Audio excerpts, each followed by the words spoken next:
Behind every amazing flavor is an amazing human who has perfected their craft. Welcome to Flavors Unknown, a behind-the-scenes look at new flavors and the chefs, pastry chefs, and bartenders who create them, with your host, Emmanuel. Today is episode number 7, and as usual, you can find the show notes at flavorsunknown.com.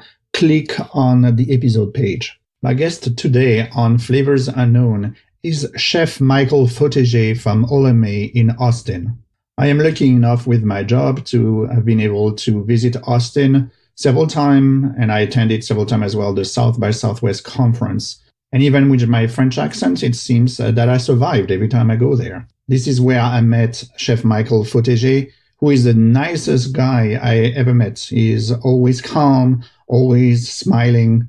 I love his food, and I'm not the only one, because Michael Fojtasek got the award as a finalist at the James Beard Foundation in 2018. He had on the menu a special cabbage dish, and I'm not a cabbage person, but I really love that dish that he serves with the Alabama white barbecue sauce, and his famous boiled peanut dish that he's going to describe the making of in the podcast. Hi, Chef. How are you? I'm great, Emmanuel. How are you? I'm very good. I'm really excited to have you on Flavors Unknown today.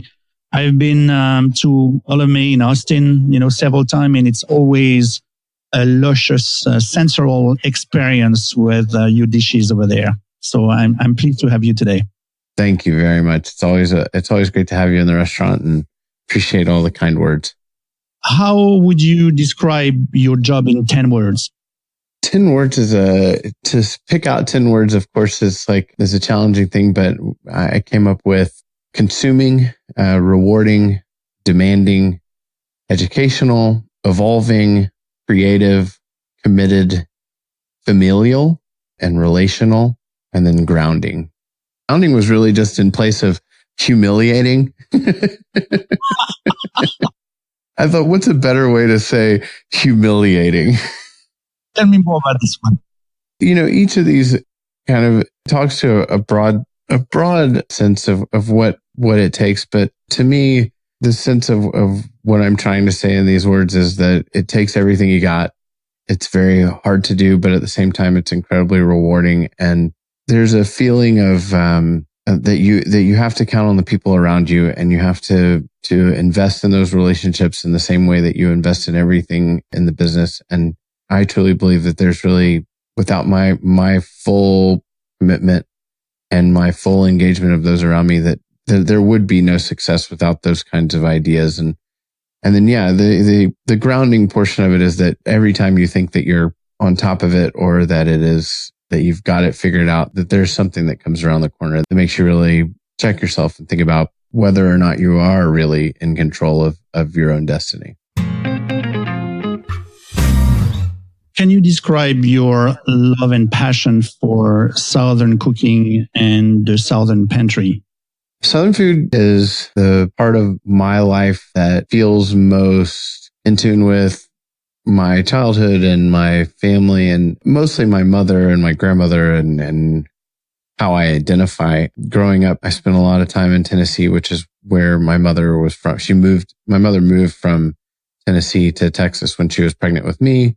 It's always felt the food and the kind of approach to food has always felt like me and who I was. And my mother has always been such a big part of my life, and also such a food-focused person that it's always felt like who I was and identified. As a child, my grandmother would take me to, we went to the Ole Miss Navy football game in a bowl game, and identified as kind of being of the South, or being of Mississippi, or being of Tennessee. And so it really speaks to kind of how I identify myself in the world at large, and then more specifically within the food community and the food ways. Yes, even if you're traveling in Europe or in France, I've seen on your Instagram that you are wearing proudly a t-shirt from Texas, correct? Yeah. I had actually my most recent trip to France. I had a Southern Foodways Alliance sticker that I had intentions of putting somewhere and leaving it there, but of course, got distracted by all of the delicious and the foods and just everything that was around me. I didn't take the time to follow through on my endeavor, but I did take some good pictures. You should have stick it at the back of the very nice old car that you got. That was from the Second World War, correct? Yes, it was. It was a Citroën. Yeah, it's Citroën. Probably no one knows here what the Citroën is, but it doesn't matter. But I think beautiful the car. sticker would have been very nice at the back of that car. The French would have reacted. What's happening here?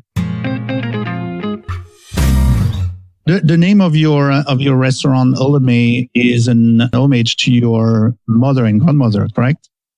My mother, my grandmother, my great-grandmother, and my great-great-grandmother. Wow. And now my daughter. And now your daughter. Okay. Yes. On the website of your restaurant page, we can read the taste of the South with a new modern spin. How can you explain this, and what do you mean by the modern twist? And can you give us some examples? What I have always said about what we endeavor to do at Olame is to take ideas from Southern food that are familiar and present them to you either through technique or presentation in a way that might surprise you. I think that Southern food is a cuisine that comes with a lot of preconception, and we're hopeful to offer an alternative to those preconceptions in a way that excites and surprises. So you mean it's not only about butter? Yeah. To be clear, it is very much about butter.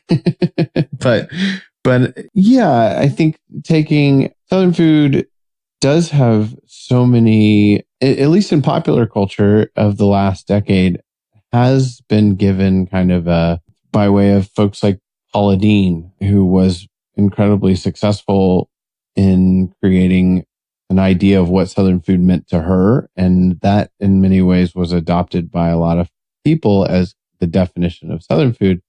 I've been collecting Southern cookbooks for a really long time. I have quite a few of them. And if you look at the books that were written initially, if you look at, the oldest American cookbooks are Southern food cookbooks. And if you look at them, they talk about this idea that is very important to me and us in the restaurant is it's about seasonality and locality. So Southern food at its root is truly about what's available right now, coming out of the garden, as well as what have we put away for a rainy day or for a later season. Can we preserve something that is of the summer and then present it again in the winter in a different manner? Southern food at its kind of what I would consider root is very much about what is of modern restaurant operation and how chefs and cooks and restaurant folks are looking at cuisine and the offering today. I feel that Southern food really is very much also representative of American food in general. I think it is to me the most indicative of what American food has been and continues to evolve as. The Southern food is these days influenced by foods from, Southeast Asia. I mean, the populations in Southern Louisiana and Southeast Texas and places like that continue to cause the cuisine itself to evolve in a way that is not what people think it might be. You have this example of the Southeast Asia or Vietnamese community in New Orleans, but you have as well some Korean, influence in Kentucky, and then Indian influence in Memphis area. So it's really this food renaissance that they're talking about, from like happening in the South with the influence of those new ingredients coming from those communities. And I guess chefs are experiencing those ingredients and including them in their new way of cooking. Yep, very much so. Can you give us an example of iconic produce and seasonings or aromatics that you would associate with the taste of the South? In my representation of the South, personally, I try to keep it much in line with who I am and what my background speaks to. And I think that chefs who are using ingredients from all over the place to explore is a really great thing. But for me, I think that staying focused on ingredients that feel authentic to me is important. I don't, in this day and age, I will say I try not to appropriate cultures that are not mine. I understand that Southern food in general comes from a culture that is not my culture in a lot of ways, or in a lot of ways comes from a culture that is not my culture, the slave community and African Americans. And so I understand that there are a lot of those influences in the food that I cook. I feel more comfortable that I'm not appropriating them because I'm seeing them through the lens of time. But as far as me using ingredients that are from Southeast Asia, I choose not to because I don't want to take something that's not mine. I think that I love those ingredients and I love to eat them and experience them. And I don't necessarily have to have them from the people that are of that culture. But my choice as a creative is to represent myself in the most kind of authentic way that I can. But those individuals probably are using those ingredients to give a different twist or modern twist, correct, to some of those southern dishes, mix it. So yeah, I agree. I think a twist, and also they're using the tools that are in their tool chest and the natural tool chest, the tool chest that makes sense to them. And so I think kind of also what I'm getting at is like, I'm using the stuff that makes the most sense to me. Can you give us an example? What kind of modern twist, are you applying to an iconic product from the South? And then I just want to try to understand like a concrete example. Yeah. So like an idea for me is like, buttermilk. I like to take buttermilk and I like to cook it until it caramelizes itself. In all of the Southern food cookbooks that I own, I don't know if I've seen that. Other cultures do it. Cajeta, which is done with goat's milk, is pretty well known, but I don't see much of that. I like to work with a classic product called Benny seed, which is a distant, way back in time, distant relative of sesame seed. I like to take those and just cook them until what you would consider, we call them burnt Benny seeds. We really aren't doing anything new or modern. I'm not going to do anything that nobody has ever done before, but I am going to do some things in my way that feel, and the way that I combine the things that will be original. And so I think that for me, from a creative perspective, I'm always trying to think about how do I keep the soul in the food? I don't like to take too much. I don't like to manipulate the food so much that it doesn't feel like it's got life within it. So to me, Southern food is so much about soul, and representing yourself is so much about soul. So food has to have that kind of touchstone within it that makes you feel like you know it. And so it's important that I don't get too modern or too techniquey or too, we don't cook proteins at the restaurant in sous vide in circulated water baths. We roast everything on a plancha or in the oven. Because I want us to kind of have that cook from raw, not grittiness, but kind of what I would consider to be kind of authentic feel to it. So what is the tool in the kitchen that's for you can't live without? I know already it's not going to be sous vide. Yeah, it's not. It's actually, it's not a sous vide machine. I think the tool that I most frequently use is probably a Vitamix, a blender. I think that's probably the tool that most used, and that's probably the case in most restaurants. The tool that's probably not in most restaurants that I really love and that can go everywhere with you is this very specific pastry card by a company called Matfer. It's Matfer. It's just the best pastry card in the world. And in certain places, this pastry card is kind of ubiquitous. So let's go back in time a little bit. And I want to understand what compelled you to become a chef.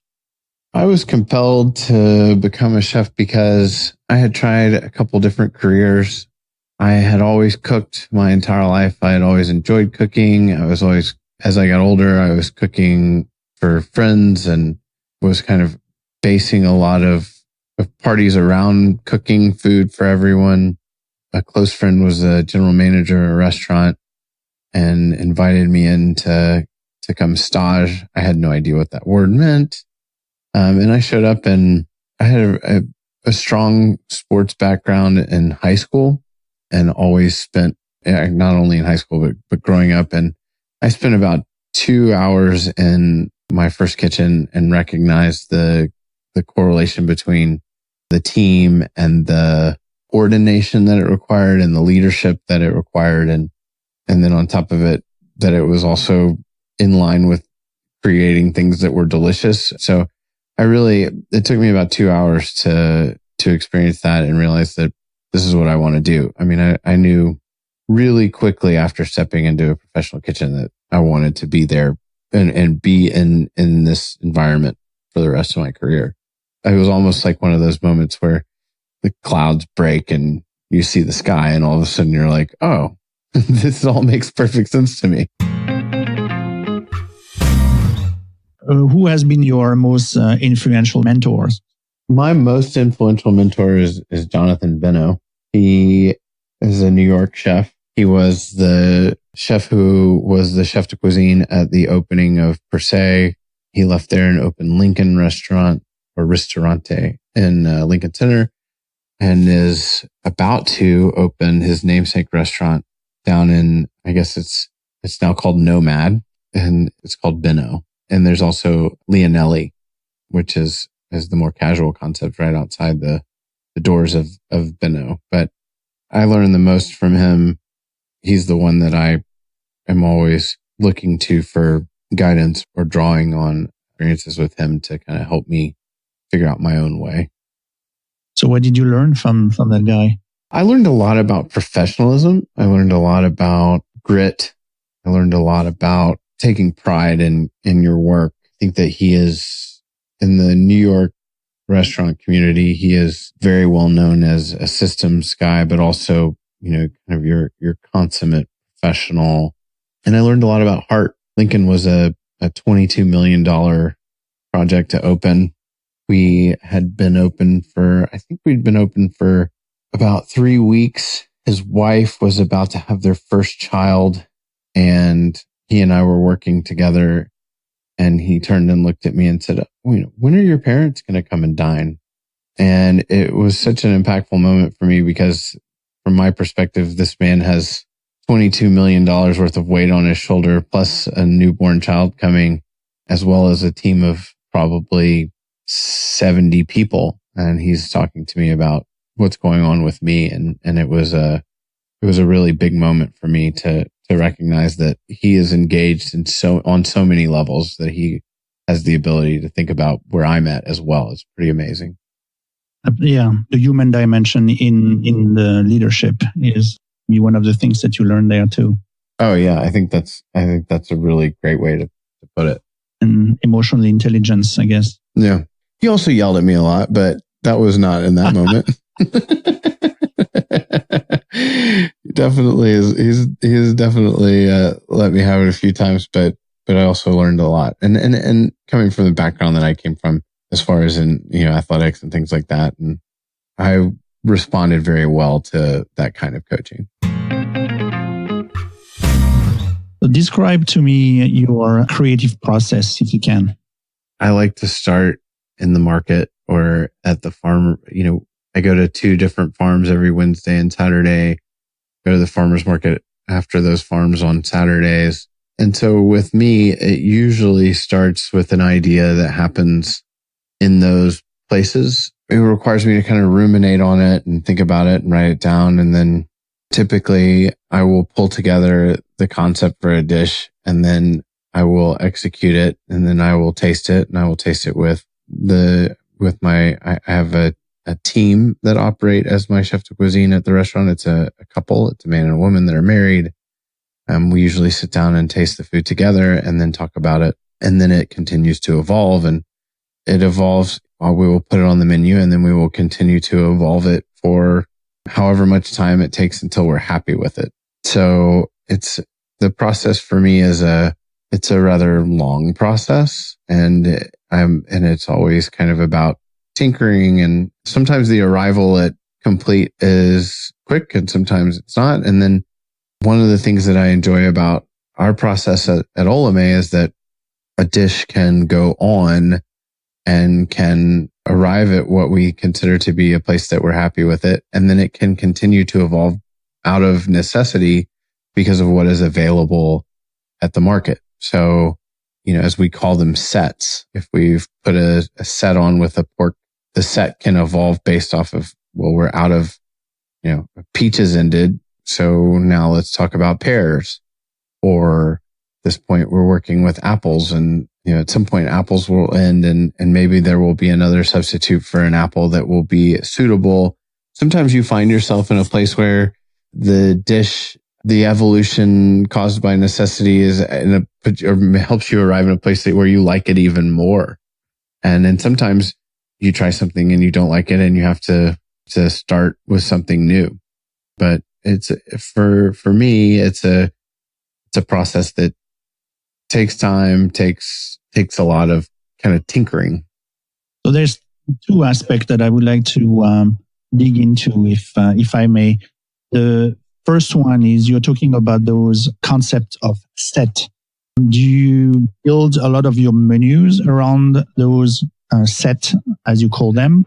So that means that where you, if I understand it correctly, when you have almost like a structure that you can and play with different ingredients that varies with the season, correct? What's available? Is it a main part of your menu?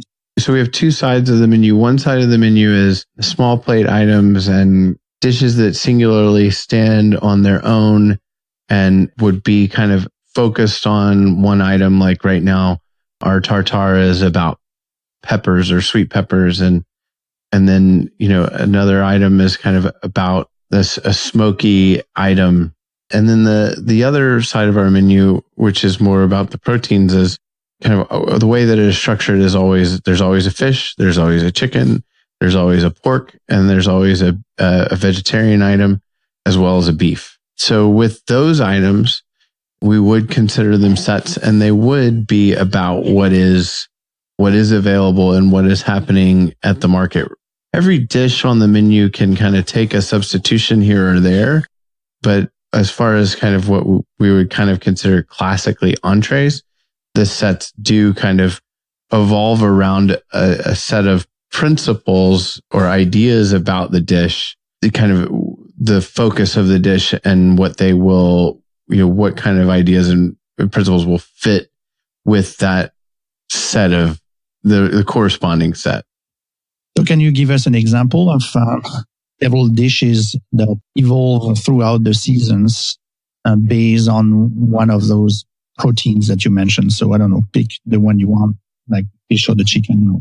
We had a pork dish that we put on early summer, and it had a peach component as well as basically it was like a room temperature farro salad with a peach component and then a ham component, which we call it like a ham soubise, and then a burnt squash component. Over the course of the summer, as those peaches went out of season, we subbed in pear, and as we use sorrel within the farro salad. So as we ran out of sorrel, we would add a little bit more lemon juice to make up for it. And the squash is naturally would change. The squash component naturally changed as well based off of the individual squashes that were available.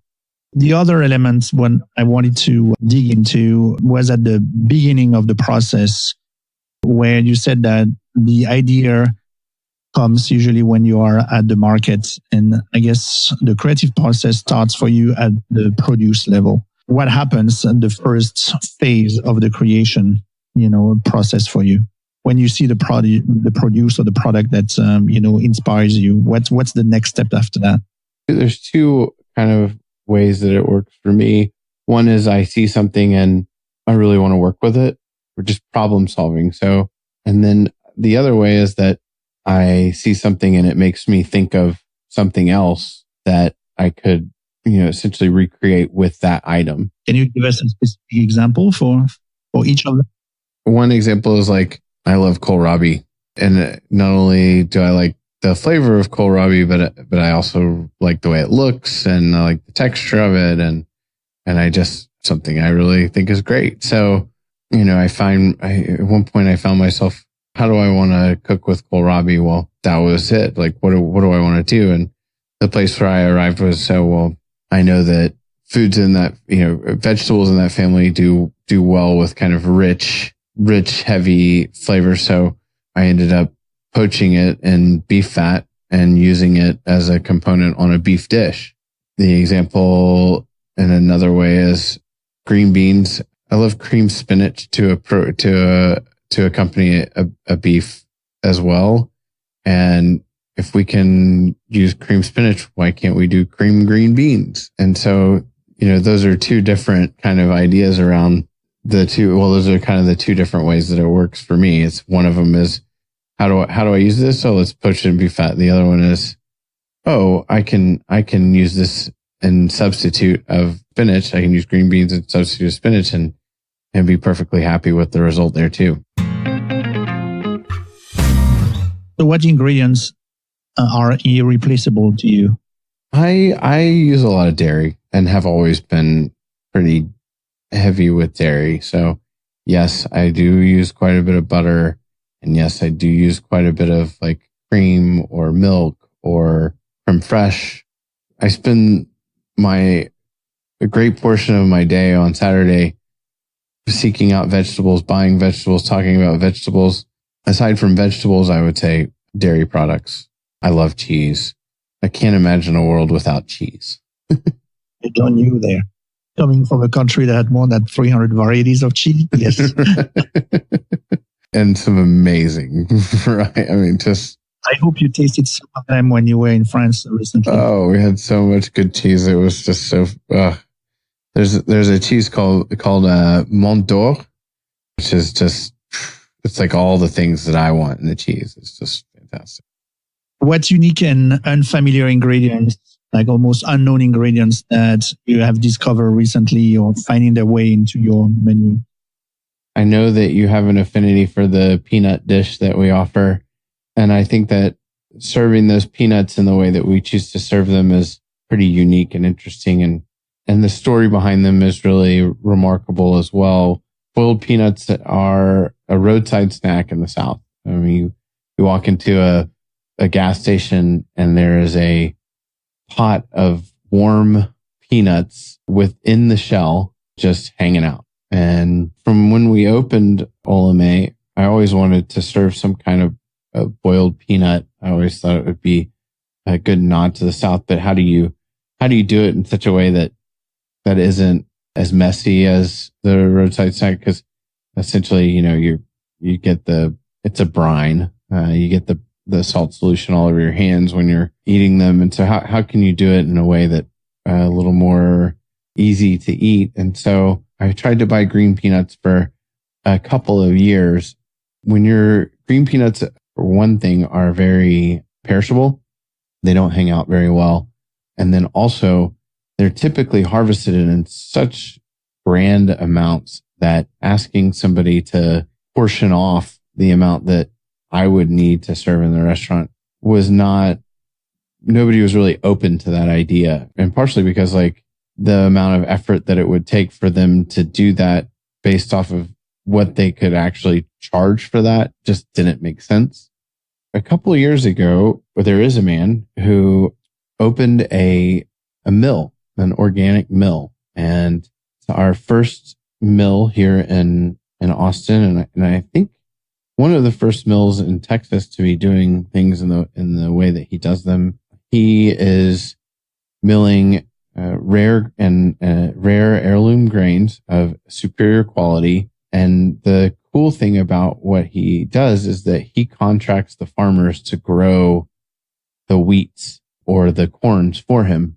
And he pays them in advance of the season. They establish an agreed upon price, and then he receives their crop. And in the process of doing that, he's so focused on the entire process that he didn't just want to engage them in the wheat crops, but he also has decided to buy peanuts from them because peanuts are a great crop to put nitrogens back into the soil and repair the soils after growing wheat. So to support the idea of crop rotation as well as soil fixing, he paid them to plant peanuts so that he would have a great wheat product from them. So he buys the peanuts that they produce and he buys the wheat that they produce, and it's like a full circle type of deal. And so he offered these peanuts to a lot of folks, and I think we're kind of the last restaurant standing on a lot of them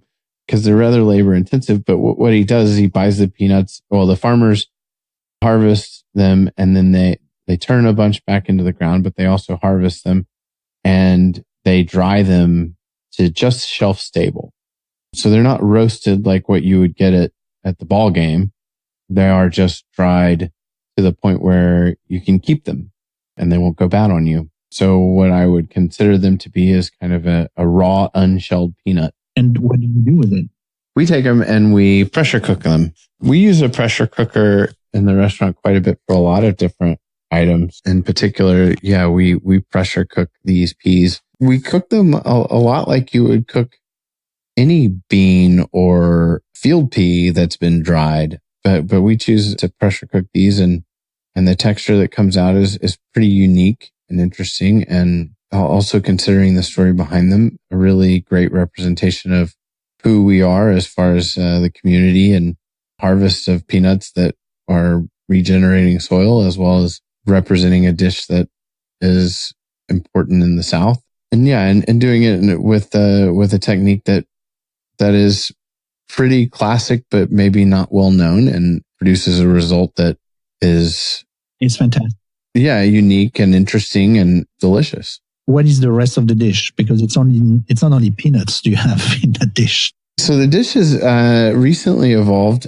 We did it, first iteration was with burnt benny, like a burnt benny honey mustard. So the benny seeds that I was speaking about earlier, and then with some like pickled mustard seeds and buttermilk that we thickened up just a little bit, to recently a peach and peanut dish that also had a buttermilk company. And then more recently, the new iteration is spaghetti, like kind of a slightly spicy spaghetti squash with the peanuts and a little bit of buttermilk as well.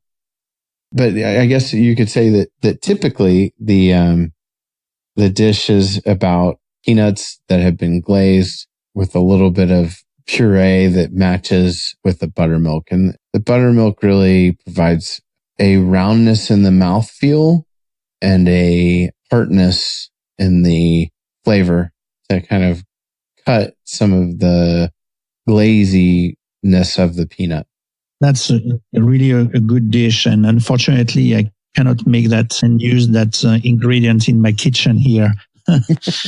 Well, if you get a pressure cooker, I will send you some peanuts.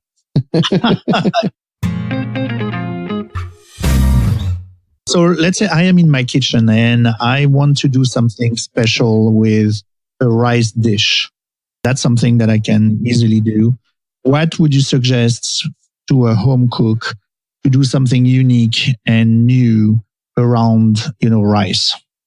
I find myself always in this world where I'm learning more and more about rice as a product itself. I feel like we are in an era where rice is really becoming, at least I felt growing up, and even maybe as a young cook, like kind of rice was rice. I mean, you had arborio rice. I mean, you have your risotto rices, and you have your basmati rices, and you have your kind of standard, the rice that you can cook in the microwave.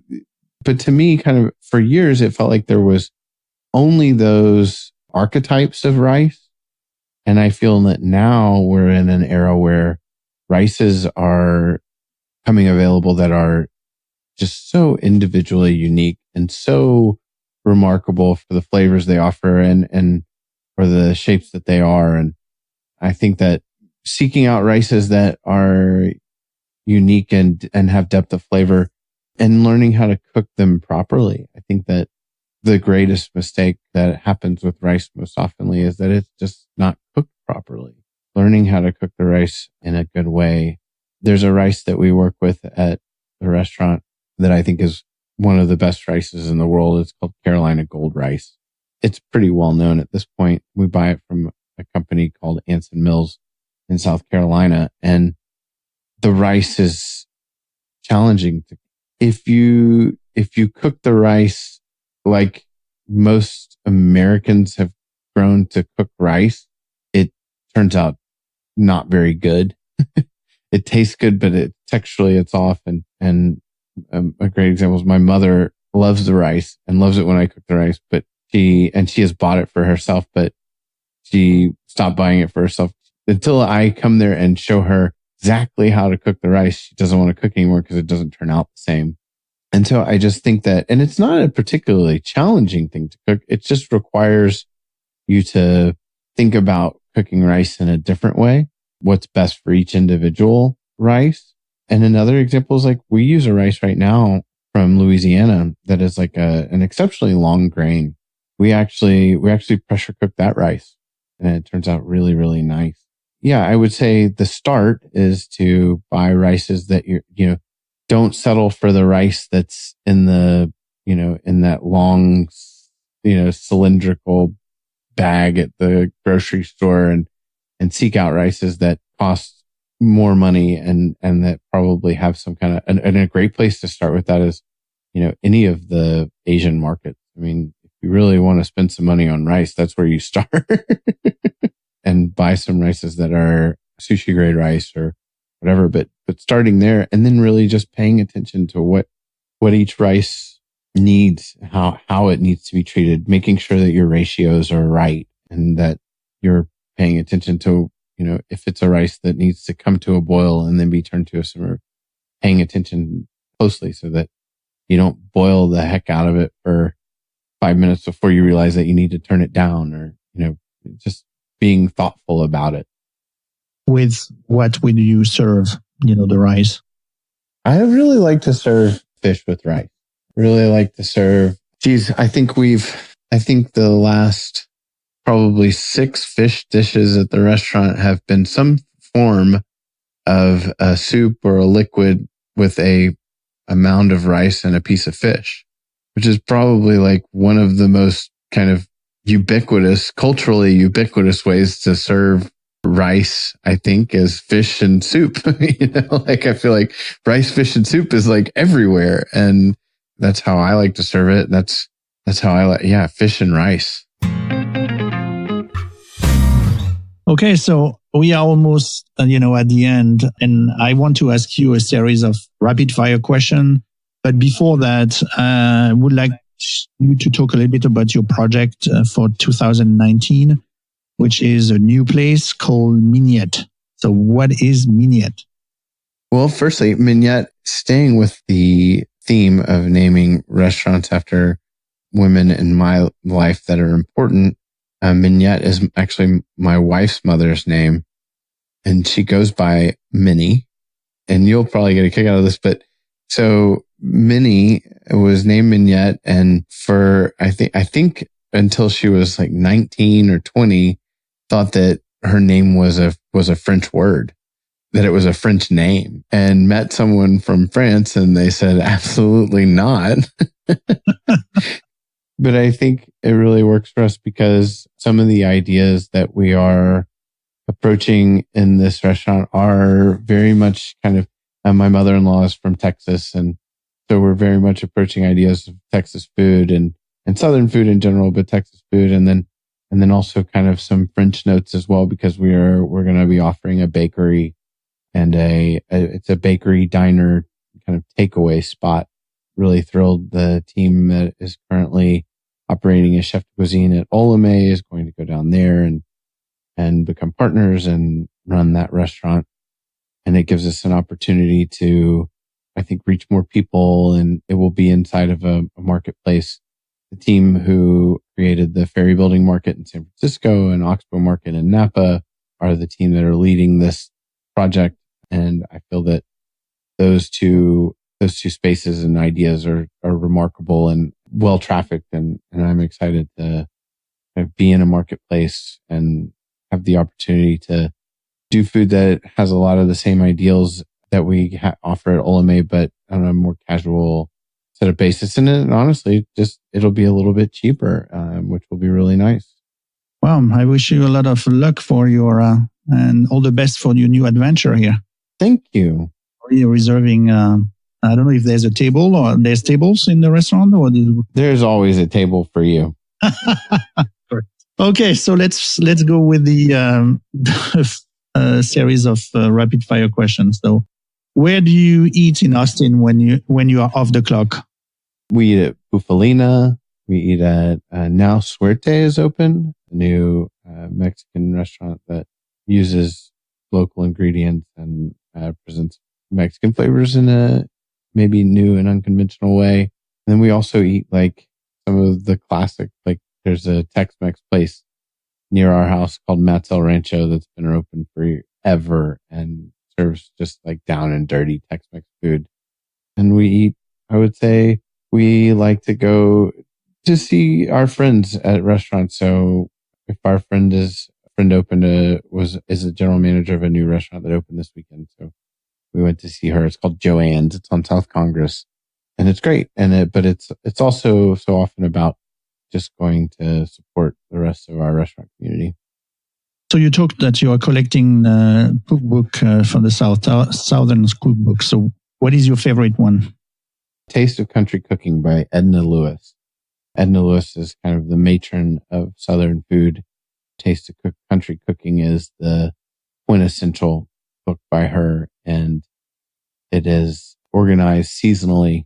So it just on almost every level speaks to who I am as a cook and how the restaurant is as a restaurant. And in addition, I was lucky enough, Miss Lewis passed away a number of years ago, but I am lucky enough to have gotten a signed copy of Taste of Country Cooking from my parents, and just is a book that means a lot to me. So give me 3 dishes that you could not live without cooking or eating. Oh, wow. I think most of my cooks and friends know that I like beef. I like steak. I love to cook rib roast, and I love to cook ribeye. I would say that beyond that, I love mashed potatoes. I like to cook mashed potatoes. I'm very particular about mashed potatoes. I do recognize that I'm saying meat and potatoes. But it's just, those are things that I love fried chicken. I don't eat it very often. I love it. And it was, as a kid, something that I cooked with my mom that I always enjoyed cooking. It's not something I cook often. It's not something I eat that often, but it is something that feels very like it's like a direct hit on my heart. So I think I know the next answer. Are you butter or olive oil? Oh, I'm so butter. I love olive oil. I think it's so great, but butter is so fantastic. Okay, thank you very much, Chef, for joining us at Flavors Unknown. I was very happy to have you, on the show. Oh, thanks so much for having me and putting up with my long drawn out answers. And it was a real good time.